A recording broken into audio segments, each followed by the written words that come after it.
पण परळीला जे वैद्यनाथ कॉलेज होतं तिथे त्यांनी काय केलं होतं की MBBSला तेव्हा खूप महत्त्व होतं.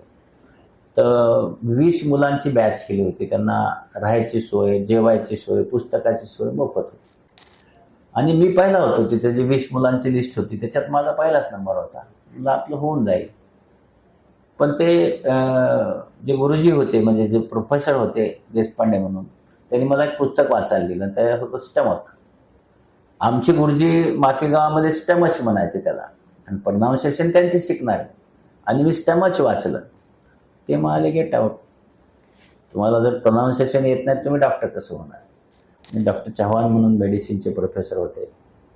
मग त्यांनी मला बघितलं, ते डीन होते पुन्हा, आणि म्हणले तुझ्या दोन्ही किडनी आहेत त्या खराब झाल्या आहेत, फार मोठं काही आयुष्य नाही आहे, तुम्ही आता इन्शुरन्स वगैरे काढून ठेवा, असं त्यांनी मला 94ला सांगितलं होतं.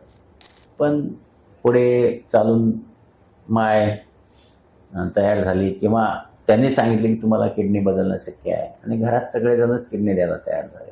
पूर्ण 19 लोकांनी किडनी तपासून घेतल्या. पण मग वडिलांनी असं ठरवलं की ज्याची मॅच होईल त्याची द्यायची. आणि मग माईची ती किडनी मॅच झाली.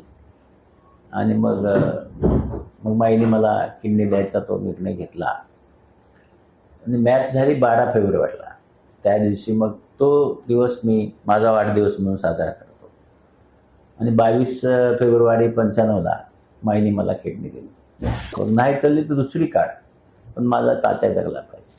माझ्यामध्ये जो आमूलाग्र बदल झाला त्याचं कारण माझी माईने जो काही त्याग केला माझ्यासाठी दुसरा जन्म देताना, नुसता त्यागच नाही तर तिने जे तिचं धैर्य दाखवलं आहे, माझ्या दोन्ही किडनी घे पण माझं पोरगं जमलं पाहिजे, पोरगं जगलं पाहिजे, हा जो धैर्य आहे तिचं, म्हणजे अशिक्षित आईचं धैर्य आहे.